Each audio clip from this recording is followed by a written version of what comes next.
गवार versus modern बहू की रसोई। अरे चलो उठो सब लोग खाना खाओ, रात बहुत हो रही है। अरे ऐसे कैसे खाना खाएंगे? अभी तक अंकित और कार्तिक घर नहीं आए हैं।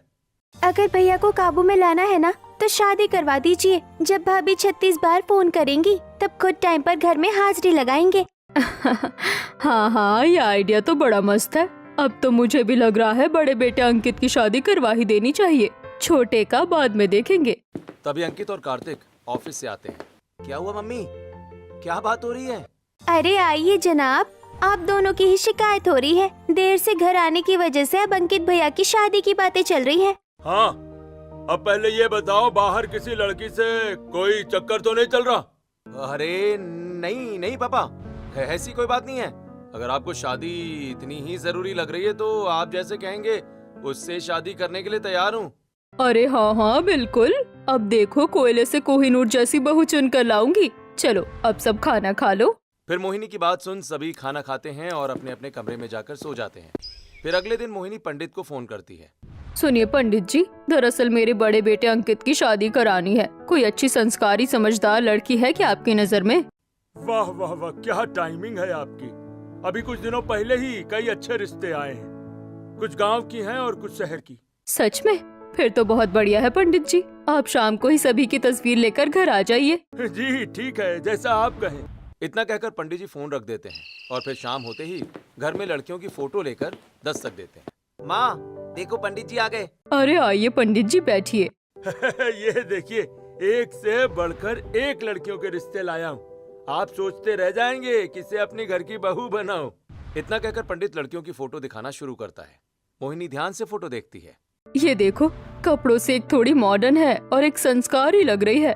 माँ, आजकल कपड़ों और संस्कार का कोई लेना देना नहीं है, हमें ही देख लो।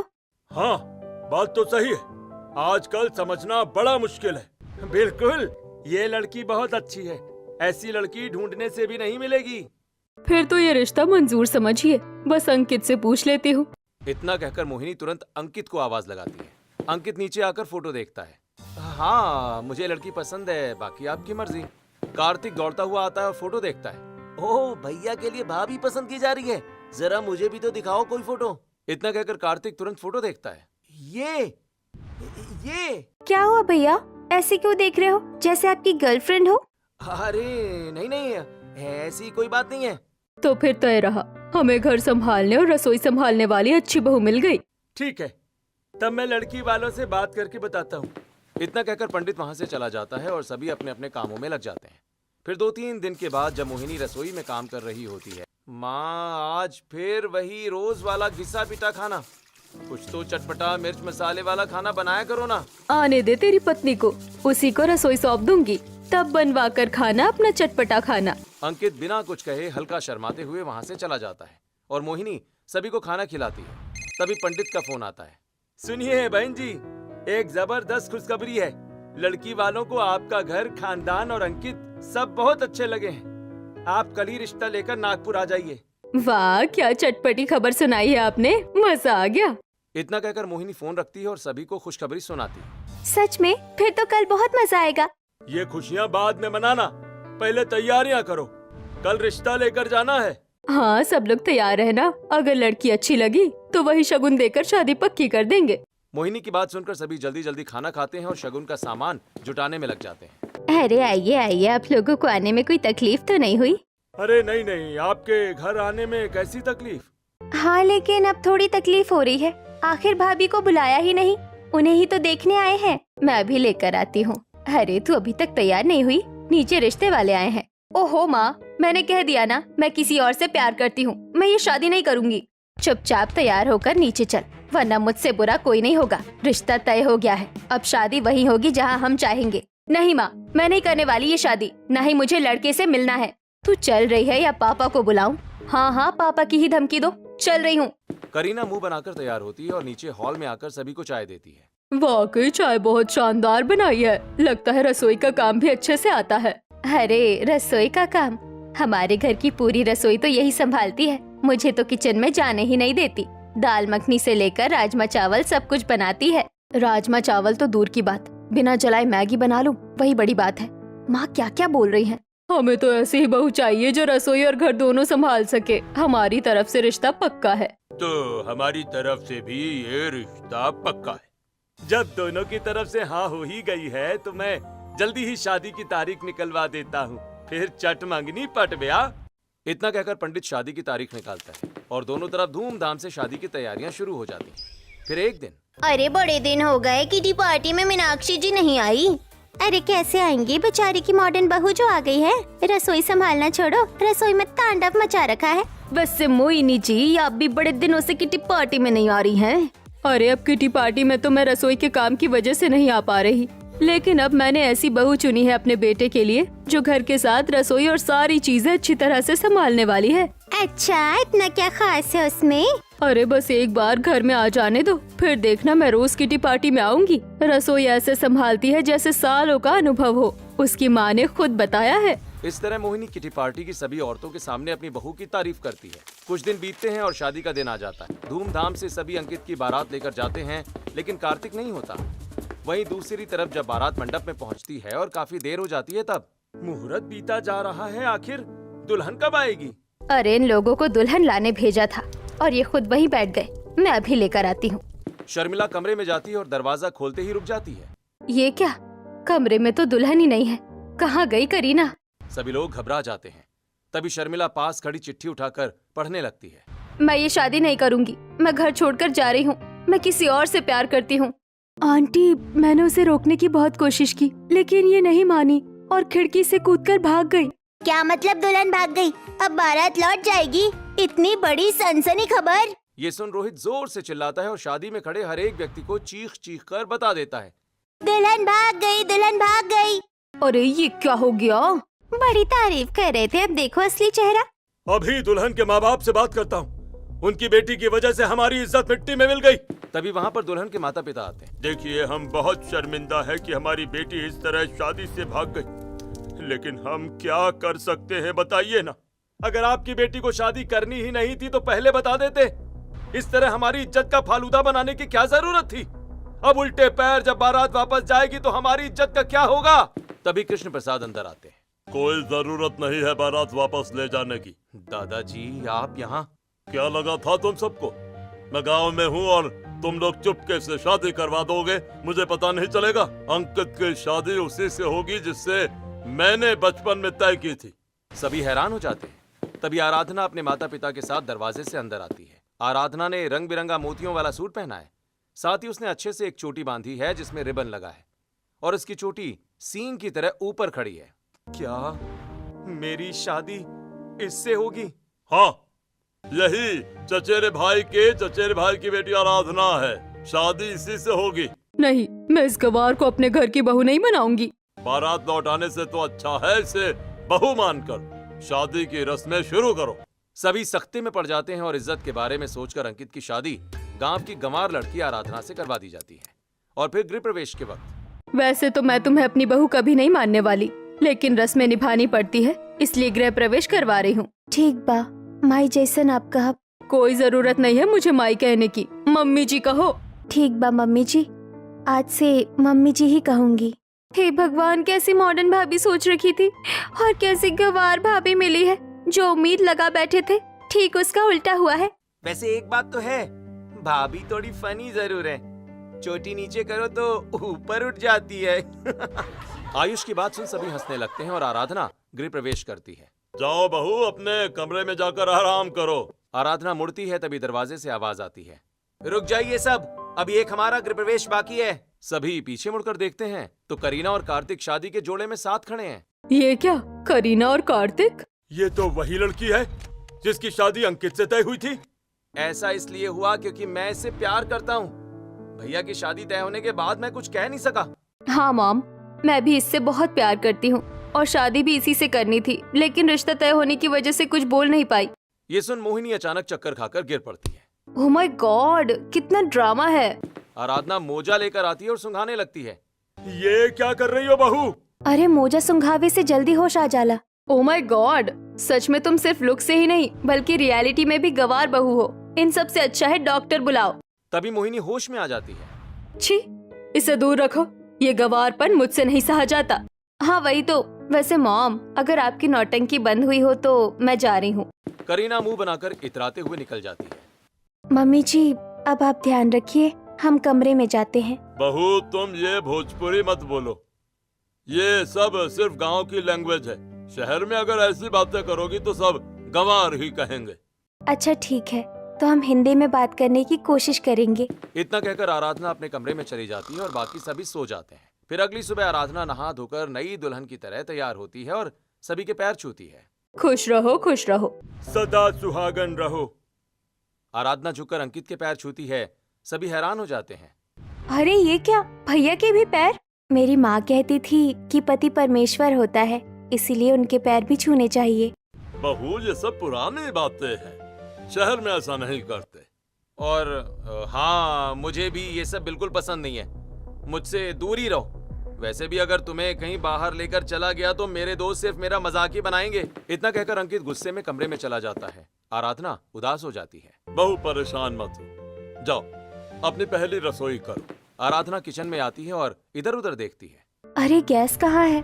लगता है ये चमकता हुआ तवे जैसा दिखने वाला सामान ही है जिस पर खाना बनाना है। एक काम करते हैं, सबसे पहले चीला बना लेती हूँ।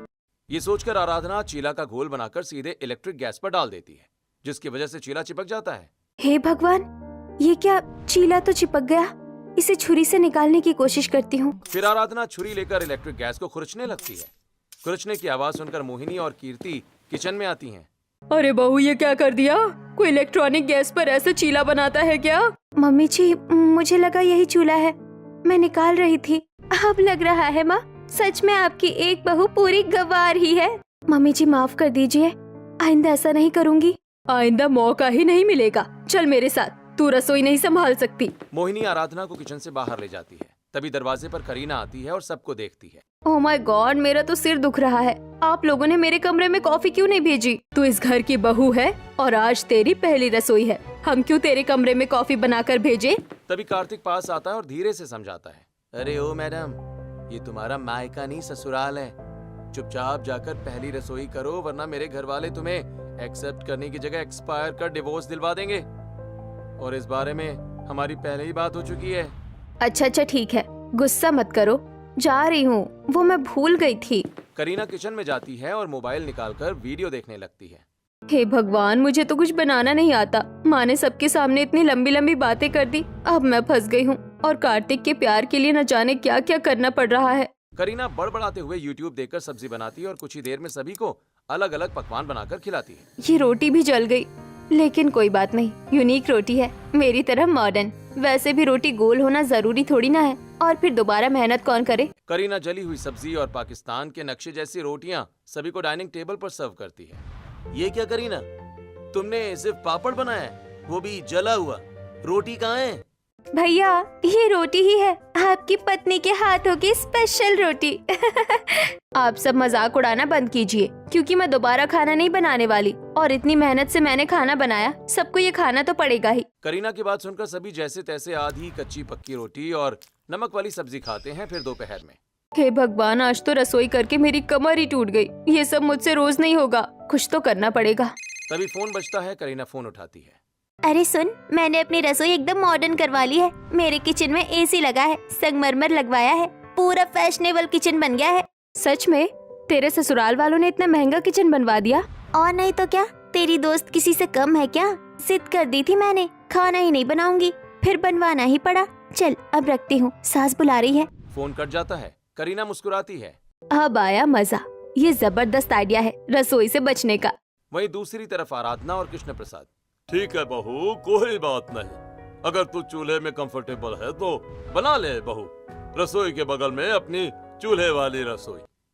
सच में दादाजी, थैंक यू, आप बहुत अच्छे हैं। आराधना तुरंत मिट्टी लाती है और किचन के पास चूल्हा बनाना शुरू कर देती है। उसके चेहरे पर आत्मविश्वास दिखता है। ये पूरे घर में मिट्टी क्यों फैला रखा है भाभी आपने? ननन जी, मुझे गैस पर ही खाना बनाना आता है, इलेक्ट्रॉनिक गैस पर रसोई करना मेरे बस की बात नहीं है, इसीलिए चूल्हा बना रही हूँ। क्या मतलब? अब घर में दो दो रसोई होगी, एक मॉडर्न बहू की और एक तुम्हारी। मेरे होते हुए ऐसा नहीं होगा। तुम्हारी हिम्मत कैसे? बस करो तुम लोग, तुम्हें खाना खाने से मतलब होना चाहिए। ये मत देखो कि चूल्हे पर बना है या गैस पर। तुम लोग आम खाओ, गुठलियां क्यों गिन रहे हो?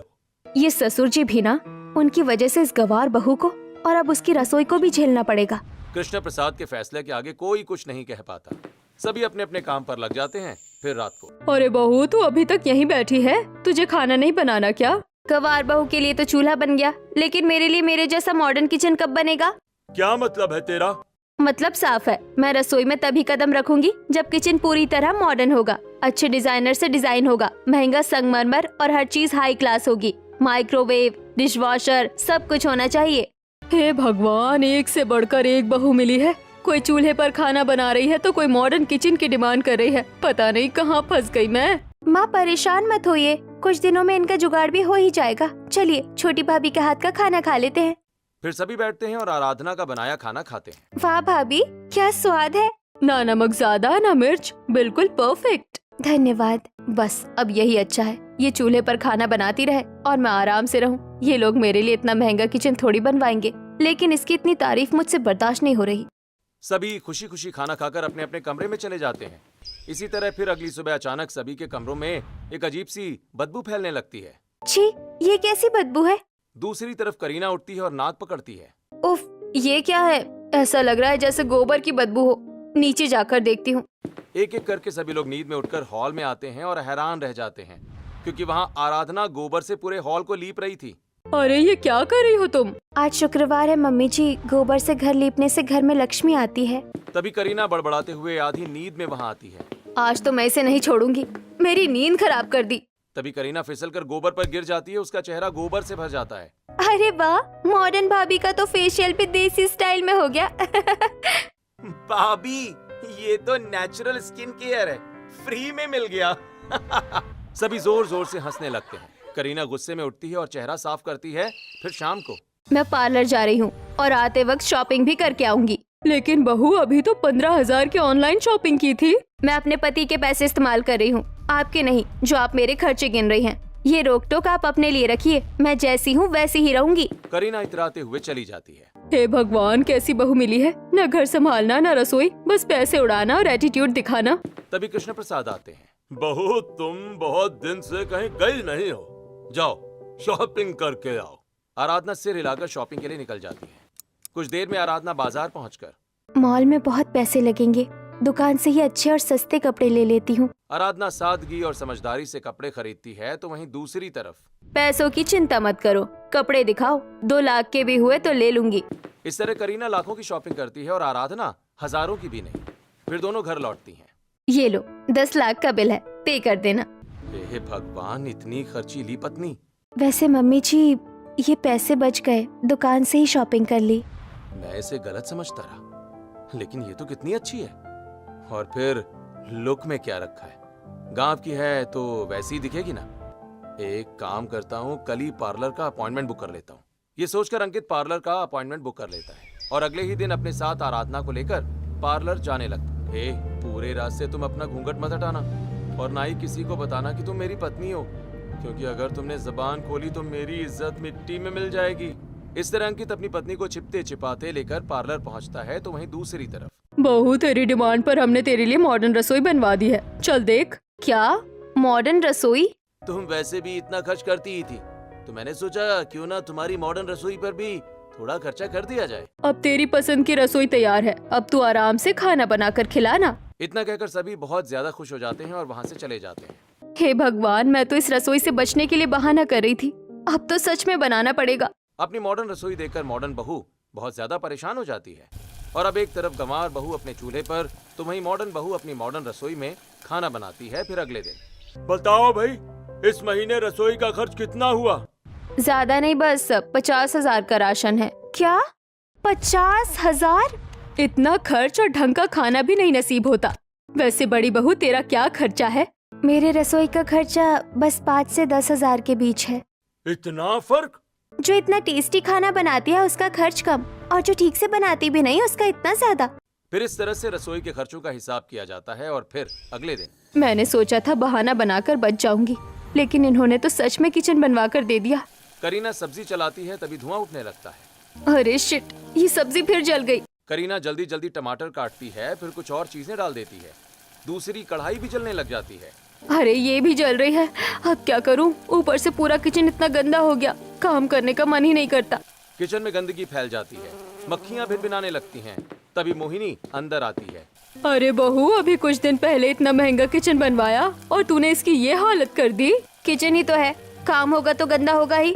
मोहिनी सिर पकड़कर बाहर निकलती है और फिर अपनी गंवार बहू के चूल्हे वाली रसोई में जाती है, जहाँ वो चूल्हे पर डिजाइन बना रही थी। ये क्या कर रही हो बहू? मुझे सिंपल चूल्हा नहीं पसंद, इसीलिए चूल्हे पर डिजाइन बनाती हूँ। मोहिनी चारों तरफ देखती है, साफ सुथरा छोटा सा किचन, सब चीजें अपनी जगह पर रखी हैं। एक ये गवार बहू है और एक वो मॉडर्न बहू की रसोई। मोहिनी चुपचाप सोचते हुए वहाँ से चली जाती है। फिर दोपहर में आपको कुछ सब्जियाँ चाहिए तो बता दीजिए। मुझे तुमसे सब्जियाँ नहीं मंगवानी, मैं ऑनलाइन ऑर्डर करती हूँ। आराधना चुपचाप बाहर चली जाती है। भैया 100 रुपए बहुत ज्यादा है, 80 में दे दीजिए। ठीक है बहू, ले जाओ। ये सब आसपास के लोग देखते हैं। देखो कितनी समझदार बहू है, 1-1 रुपए की कदर करती है। वहीं आराधना सब्जियां लेकर घर लौटती है तो दूसरी तरफ करीना ऑनलाइन सब्जियां मंगवाती है और कुछ देर में सब्जियां आ भी जाती हैं। अरे ये क्या, सारी सब्जियां तो गली सड़ी है। अब क्या करूँ, दोबारा मंगवाने का टाइम नहीं है, ऐसे ही बना देती हूँ। करीना गली हुई खराब सब्जियों से ही खाना बनाने लगती है, तो वहीं किचन की गंदगी की वजह से मक्खियां भिनभिनाने लगती। उफ, कितनी बदबू है, काम करने का मन ही नहीं कर रहा इस रसोई में। करीना जैसे तैसे गंदी रसोई में खाना बनाती है और फिर जब सभी को खाना खिलाने की बारी आती है। छोटी बहू माफ करना हमें, लेकिन हम बड़ी बहू के हाथ का खाना ही खाएंगे। हाँ, हमें बड़ी भाभी के हाथ का खाना चाहिए। सभी आराधना के हाथ का खाना खाने लगते हैं। इसके हाथों का खाना तो स्वादिष्ट है, लेकिन मैं नहीं खा सकती, वरना मेरा ऑर्डर माइनस हो जाएगा। ये सोचकर मॉडर्न बहू करीना उन्हीं सड़ी गली सब्जियों से बना खराब खाना खा लेती है। मम्मी, मेरा सिर फट रहा है बहुत तेज। क्या हुआ? इतना तेज बुखार? रुको, मैं डॉक्टर को बुलाता हूँ। फिर कार्तिक तुरंत डॉक्टर को बुलाता है और पूरा परिवार इकट्ठा हो जाता है। डॉक्टर चेकअप करता है। इन्हें फूड पॉइजनिंग हुई है और मक्खी मच्छर की वजह से डेंगू भी हो गया है। साफ सफाई का खास ध्यान रखना होगा। इतना कहकर डॉक्टर चले जाते हैं। देखा, रसोई गंदी रखने का नतीजा है ये। सभी करीना की तबीयत खराब होने पर उसे ताना मारकर वहाँ से चले जाते हैं, तो वहीं गंवार बहू आखिर इसकी तबीयत इतनी क्यों बिगड़ गई? मुझे खुद जाकर देखना होगा। आराधना किचन में जाती है और गंदगी देखकर चौंक जाती है। इतनी गंदगी, इसी वजह से ये सब हुआ है। जो भी हो, अब सब कुछ संभालना तो पड़ेगा ही। ये सोचकर आराधना काढ़ा बनाकर करीना के कमरे में आती है। ये काढ़ा पी लीजिए, जल्दी ठीक हो जाएंगी। तुम मेरे लिए ये सब क्यों कर रही हो? पहले काढ़ा पी लीजिए, सवाल बाद में पूछिए। फिर आराधना करीना को डांट कर काढ़ा पिलाती है। फिर शाम को आराधना पपीते के पत्ते पीसने लगती है। भाभी, ये क्या बना रही हो? डेंगू में पपीते के पत्ते का जूस और बकरी का दूध बहुत फायदा करता है। ऐसा सोचकर आराधना पत्ते पीसने में लग जाती है और दूध मिलाकर करीना को पिलाती है। नहीं, मैं ये नहीं पी सकती। नाक बंद कीजिए और शांति से चुपचाप इसे पी लीजिए। आराधना करीना का अलग अलग तरह से ध्यान रखने लगती है। आधी रात को इतनी रात को तुम ये सब क्यों कर रही हो? आपकी तबीयत गंदगी की वजह से खराब हुई है। इस हालत में साफ सफाई बहुत जरूरी है। आराधना पूरे कमरे को साफ करती है और चली जाती है। अब इसी तरह कुछ दिन बीतते हैं। आराधना की सेवा से करीना बहुत जल्द ठीक हो जाती है और जब अपनी रसोई में वापस लौटती है। सच में मेरा किचन इतना साफ, ऐसा तो तब था जब नया बना था। सच में ऐसी रसोई में काम करने का मन करता है। देख लिया बहू, साफ सफाई कितनी जरूरी होती है। अब से रसोई हमेशा बड़ी बहू की तरह साफ रखना। नहीं मम्मी जी, अब इस घर में अलग अलग रसोई नहीं होगी। मुझे अपनी गलती समझ आ गई है। जब मेरी तबीयत खराब थी तब इन्होंने मेरा साथ दिया। अब मेरा फर्ज है कि मैं इन्हें मॉडर्न तौर तरीके और इलेक्ट्रॉनिक चीजों का इस्तेमाल करना सिखाऊं। क्यों जेठानी जी, हम दोनों साथ काम करेंगे। मुझे कोई दिक्कत नहीं है। मैं आपको साफ सफाई और खाना बनाना सिखाऊंगी। आप मुझे मशीनें चलाना सिखा दीजिए। वाह, छोटी भाभी की तबीयत क्या खराब हुई, उनकी बुद्धि खुल गई। सच में इस बीमारी ने मेरी आंखें खोल दी। अब न ताना होगा, न जलन और न ही गवार बहू होने का ताना। सच में इसे कहते हैं अंत भला तो सब भला। इसके बाद मॉडर्न और गंवार बहू दोनों मिलकर रसोई का काम साफ सफाई के साथ खुशी खुशी संभाल